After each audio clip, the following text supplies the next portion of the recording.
Bon, je vais donc essayer de vous parler maintenant de ce que j'appelle la construction créole.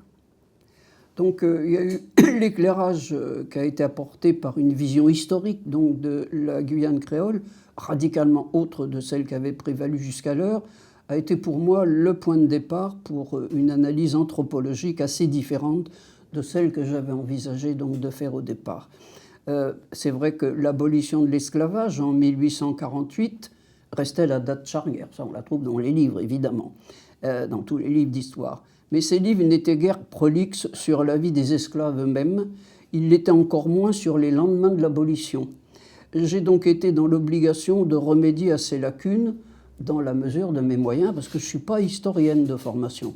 Je ne pouvais pas prétendre à écrire la nouvelle histoire de cette société.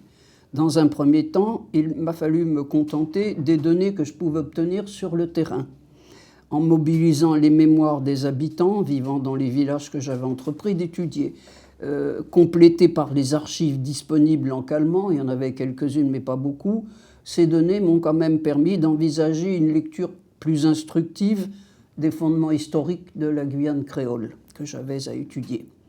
Alors c'était un travail forcément très imparfait. Néanmoins, d'une part, il a ouvert la voie à d'autres recherches, menées par la suite par des historiens. D'autre part, il a surtout, de mon point de vue, il m'a permis, disons, de saisir autrement la réalité socioculturelle que j'avais sous les yeux. Alors, dans cet esprit, en plus de mes enquêtes sur Regina et Mana, j'ai estimé devoir ajouter une étude sur Ouanari, la commune créole la plus isolée du littoral, à l'est toujours, ainsi ensuite qu'une étude plus sociologique, cette fois sur Cayenne. Ouanari était resté relativement à l'abri des remous de la ruée vers l'or. C'est vraiment très enclavé pour y aller. Pour y aller maintenant encore, il faut prendre, enfin maintenant je ne sais pas, du moins il y a encore quelques années, la dernière fois j'y suis allé, il faut prendre l'avion jusqu'à Saint-Georges, puis prendre un canot pour remonter après, passer par la mer.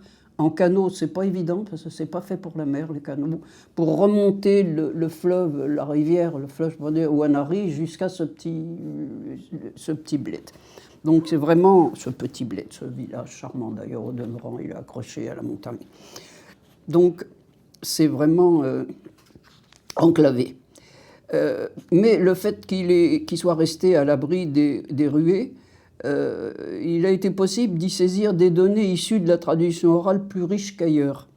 Et grâce notamment à un informateur particulièrement intéressé par l'histoire et la vie de la commune, dont il était devenu le maire, et sur laquelle il n'avait cessé en autodidacte de réunir des informations, j'ai pu entrevoir ce qu'avait pu être concrètement l'abolition de l'esclavage et l'implantation des nouvelles petites habitations créoles avec tous les attributs de l'unité de vie et de production fonctionnelle. Bon.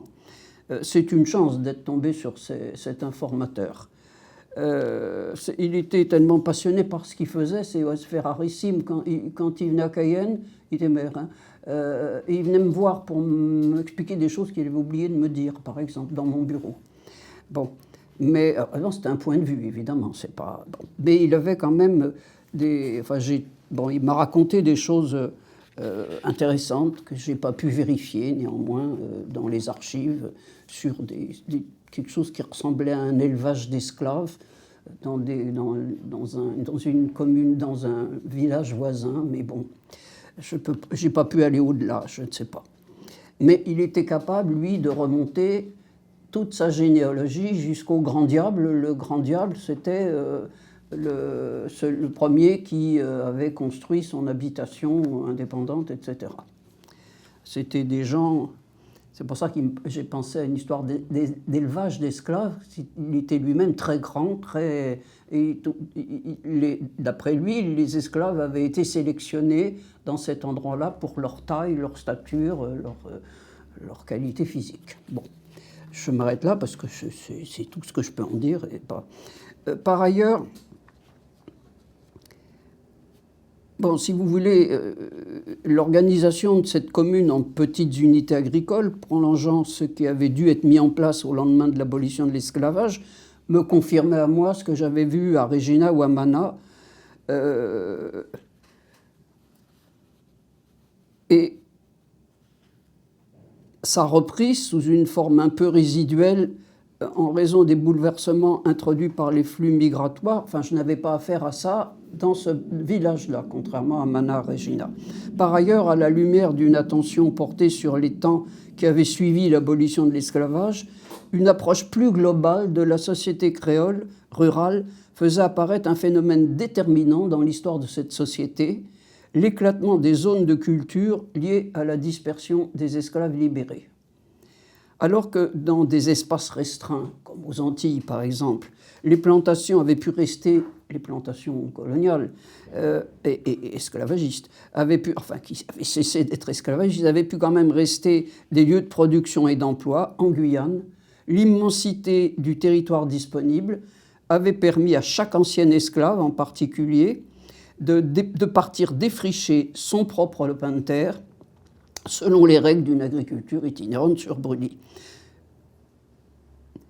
Une pratique individualiste, donc, s'était parallèlement affirmée et l'on pouvait interpréter le nouveau mode de vie et de travail sur la petite habitation créole comme l'expression d'une volonté de mettre en place les fondements d'un contre-esclavage, protégeant les nouveaux libres de toute possibilité de retour en arrière. Donc il y a un éclatement en petites unités et le fonctionnement est très individualiste. Mais c'est à une véritable création culturelle que correspondait en fait cette organisation. Car pour compenser les inconvénients de ce repli sur la nouvelle petite habitation, c'est quand même un repli, l'isolement, etc., une pratique d'entraide collective a parallèlement été mise en œuvre, on l'appelait le mayouri. Aucune contrainte susceptible de rappeler de trop mauvais souvenirs n'accompagnait cette entraide. Le mayouri s'était fondé sur le seul principe de la réciprocité des services rendus.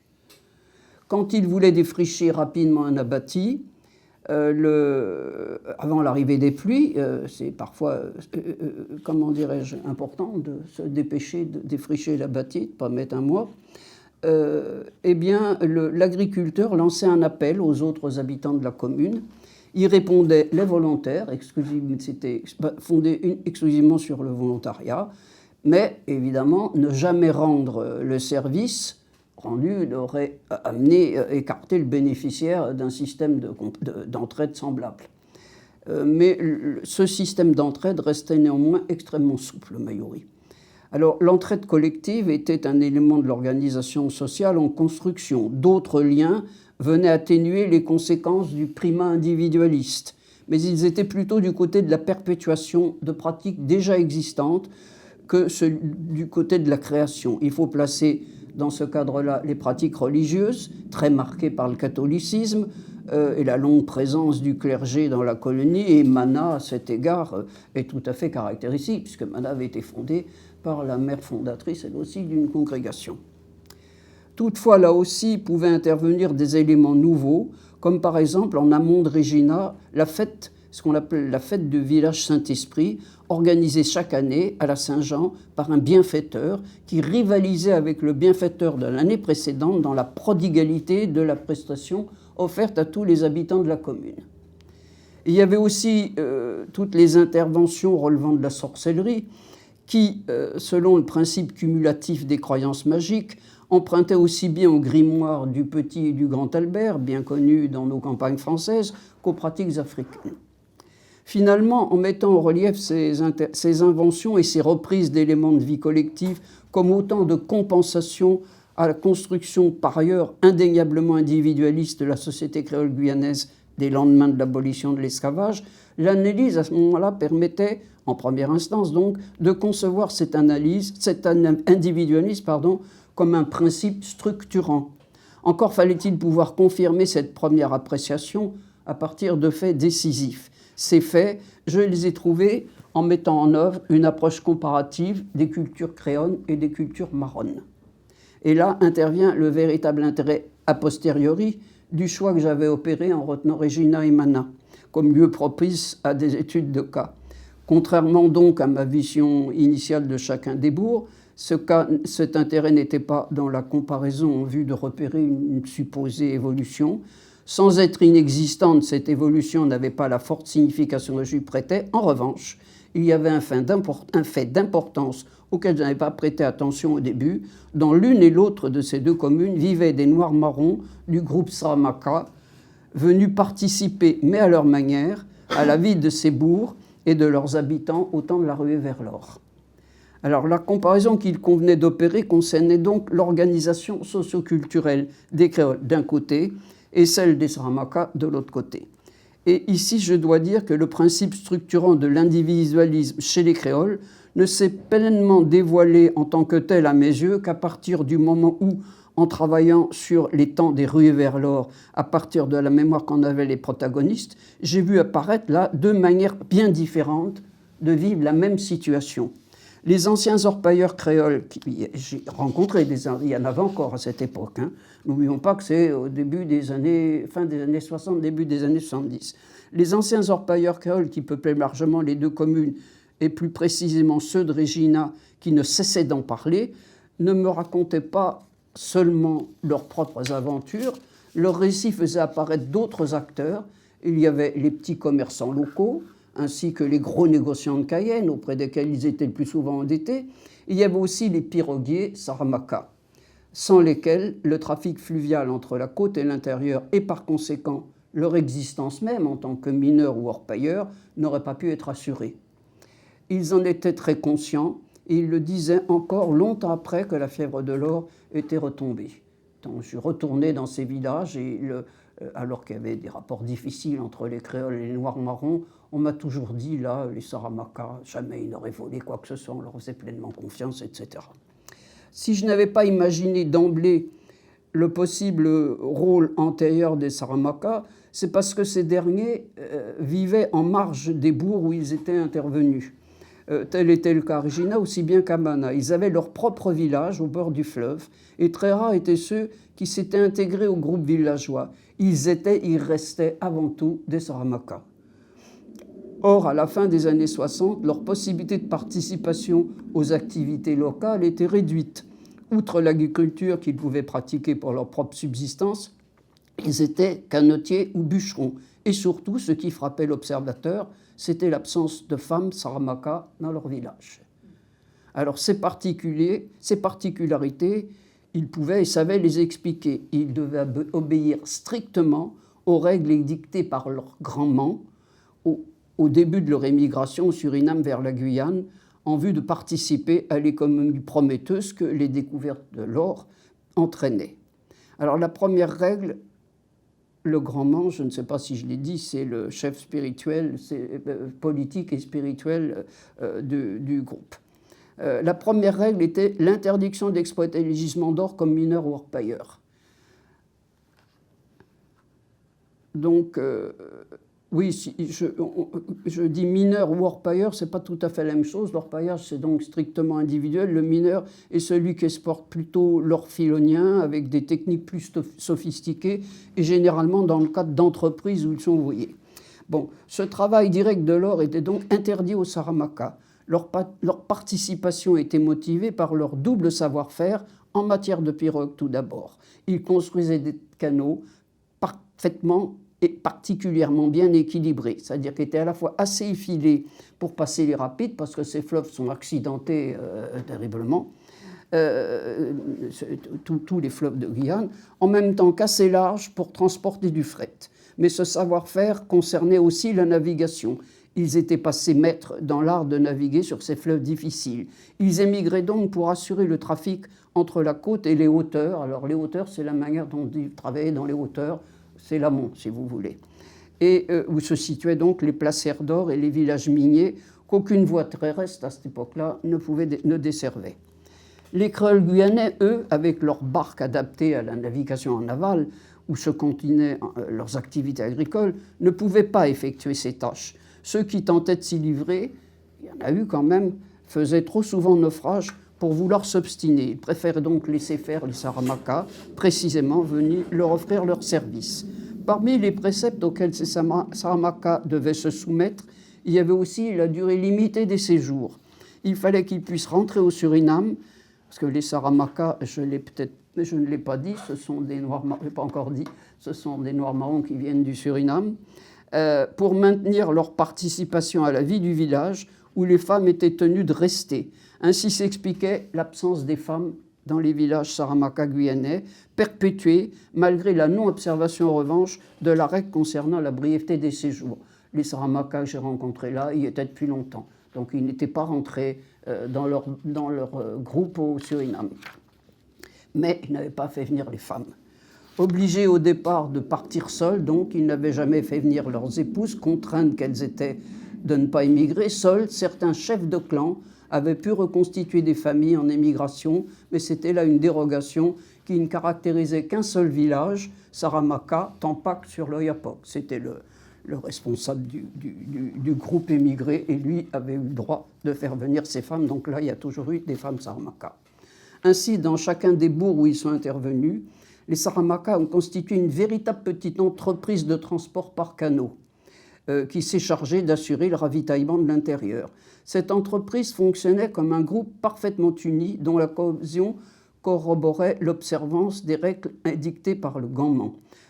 Ganman, enfin bon, on disait Grandman autrefois, Ganman, j'essaye de prononcer comme il faut, et de l'écrire comme il faut, c'est G-A-A et pas G-R, bon, etc. C'est les linguistes qui nous apprennent ça. La probité et l'efficacité des piroguiers Saramacas étaient toujours citées par les anciens bénéficiaires créoles, donc, je vous l'ai dit, déjà 30 ou 40 ans après la fin de la période d'activité intense. Comme mon objectif était de comparer ces dernières observations aux modalités de la construction créole, il me fallait encore interpréter correctement ces informations recueillies exclusivement sur les lieux d'immigration en Guyane. Pour autant, je devais les replacer dans le cadre d'une connaissance plus directe de la société marronne considérée. Or, à cette époque, les travaux depuis lors effectués par Richard et Sally Price sur l'histoire et l'organisation Saramacas, dont ils sont devenus les grands spécialistes, n'étaient pas encore publiés. Ils étaient même, en fait, on est totalement contemporains là, sur le terrain, mais pas le même terrain.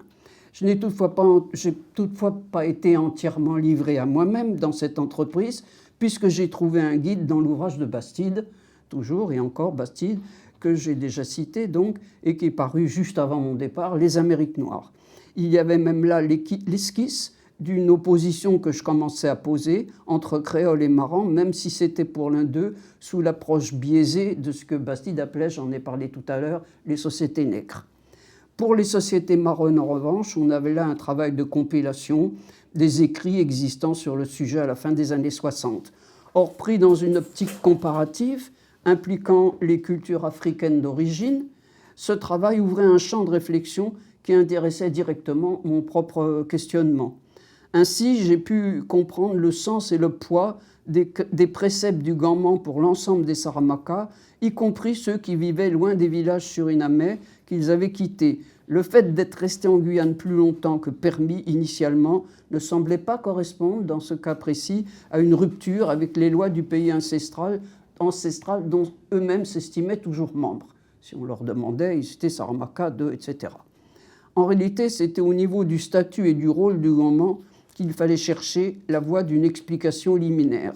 Comme le montrait Bastide, le Ganman, qui était tout à la fois chef politique et prêtre suprême, et ce cumul de fonctions lui conférait une autorité difficilement contestable, même à grande distance. Bien sûr, il y a eu en Guyane des Saramacas devenus chercheurs d'or, n'exagérons pas, l'obéissance totale. Bon. À la fin des années 60, quelques 20 ans après l'enclenchement du déclin des activités liées à l'or, ils n'étaient évidemment pas nombreux. Mais même auparavant, presque toujours, leur choix s'était porté vers le canotage. Le travail du bois désormais, puisque le canotage, les ruées vers l'or étant terminé, n'était plus l'objet de leurs activités principales, le travail du bois les occupait davantage. Ils vivaient essentiellement entre eux, en marge des bourgs du littoral, dont ils avaient auparavant largement facilité la prospérité.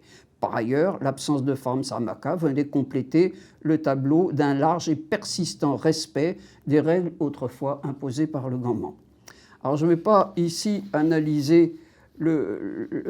détailler l'analyse du contenu politique et religieux de la culture sarmaka que je ne connais que par lecture interposée. Je soulignerai juste, et je pense que ça se voit à travers ça s'entend à travers ce que je viens de dire, le caractère prégnant du rapport aux ancêtres qui induit l'existence d'un principe structurant plutôt holistique. Je dis plutôt, c'est pour prévenir toute interprétation réductionniste de la question, de mon propos plus exactement. Tout comme l'individualisme créole qui est considéré par ses contreparties, qui est pondéré par ses contreparties collectives, le holisme marron ne saurait empêcher la manifestation évidemment de traits individualistes. Je parle d'ailleurs dans l'un et l'autre cas, moi personnellement, de principes structurants et non de dispositions exclusives. Cela dit, ces nuances n'empêchent pas les créoles et les sarmakas le fait pour eux qu'ils ont participé à la même situation, quelque peu déstabilisante de la fièvre, ce qu'on appelle souvent, que moi j'appelle souvent, mais je reprends là un terme courant, la fièvre de l'or, selon des modalités totalement opposées. Ils y ont participé. Pour les premiers, il s'agissait de tenter de faire fortune à titre personnel. Pour les seconds, il s'agissait d'exercer une activité certes rémunératrice, mais à titre collectif. Ni à Regina, ni à Mana, je n'ai entendu raconter l'histoire d'un Saramaka qui aurait fait fortune. Et pourtant, ils étaient à la portée. Bon, ils naviguaient en permanence avec de l'or. On leur confiait de l'or, tous payaient en or. Donc, bon. Pour être précis, je dois encore souligner un phénomène que je n'ai pas encore abordé, l'importance de l'immigration durant toute cette période caractérisée par les activités liées à l'or. J'y reviendrai plus tard en abordant la question de la créolisation, mais il faut tout de même d'ores et déjà donner quelques repères. Alors, si les créoles guyanais sont les premiers à être montés dans les bois, comme on dit, dans les bois, on dit aussi, c'était l'expression locale, pour chercher fortune, ils ont vite abandonné ces activités au profit de celles plus immédiatement lucratives du commerce.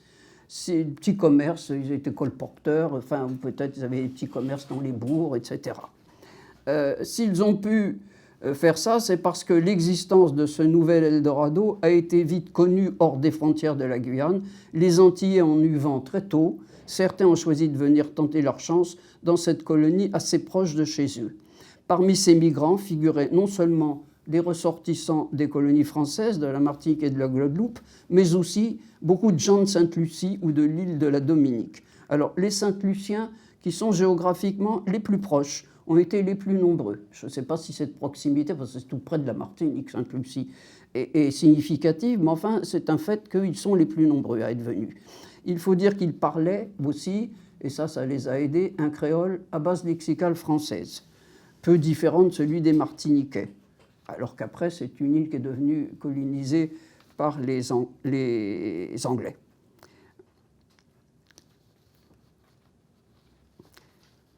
Faut dire que, oui, la Dominique aussi, les deux îles avaient été colonisées, ont été ensuite colonisées par les Anglais, mais avaient été colonisées par le Français au moment où se sont constitués les créoles. J'en reparlerai plus tard. Dans la mesure où les Saramagadugan étaient dans la même situation d'immigration, la comparaison entre les deux populations quant à leur participation à la situation liée à l'or n'en est que plus pertinente. Elle fait apparaître les limites d'une explication à la relative anomie de la vie sur les placers, trop axée à mon avis sur le fait que les orpailleurs et autres mineurs étaient très souvent des immigrants. Ça ne suffit pas à expliquer ça. En dernier lieu, dans cette tentative de saisie globalisante que j'essaye donc de faire de la société créole de Guyane, il manque évidemment un maillon capital, le fait urbain. dans la mesure où j'étais parti sur une opposition entre tradition et modernité, et qu'une étude limitée au seul milieu rural semblait pouvoir y répondre, je n'avais pas trop conçu au départ la nécessité d'un tel volet d'études. Mais dès l'instant où m'est apparu l'aspect artificiel de cette opposition appliquée à la réalité guyanaise, s'est imposée à moi la nécessité d'investir aussi le terrain urbain. Le statut de commune était l'élément déterminant de la situation des bourgades créoles du littoral guyanais, ainsi inscrites dans un ensemble national qui assurait leur existence et leur survie.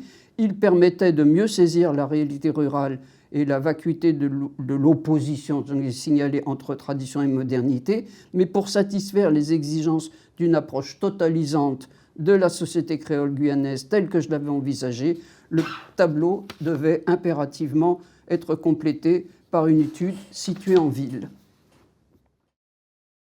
Dernière étape de mon travail de terrain, l'enquête menée à Cayenne ne pouvait cependant pas être exactement semblable à celle menée dans les petits bourgs ruraux. En l'absence de toute investigation antérieure, elle impliquait un premier balisage à partir duquel construire un objet pertinent.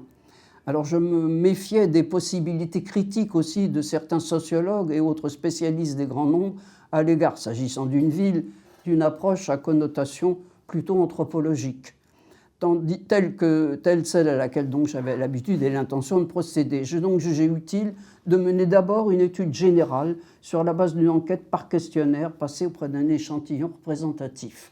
Alors cet échantillon, j'ai pu le bâtir grâce à l'aide bienveillante du maire de Cayenne qui m'avait permis de consulter le fichier des électeurs.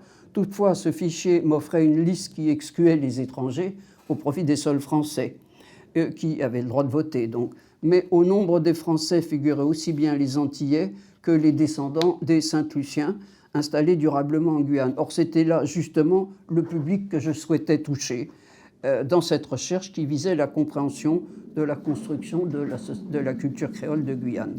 Alors, je n'insisterai pas sur les résultats de cette enquête menée de manière assez classique, avec le concours d'enquêteurs. Sans nul doute, ils m'ont donné une première vision générale de la vie urbaine en Guyane. Ils m'ont surtout permis de repérer les cas les plus instructifs avec lesquels moi j'ai pu personnellement mener des entretiens approfondis. Il en est résulté une confirmation nette du primat individualiste dans la construction culturelle créole. Cette étude a aussi apporté un éclairage instructif sur le rôle de la scolarisation à l'affaire. L'idéologie du progrès, alors dominante en France hexagonale, était aussi très opérante en Guyane. Cayenne en était le lieu privilégié, et puisque là seulement se trouvaient les établissements qui permettaient de poursuivre sa scolarité au-delà du primaire. Donc les gens des campagnes venaient à Cayenne poursuivre leurs études.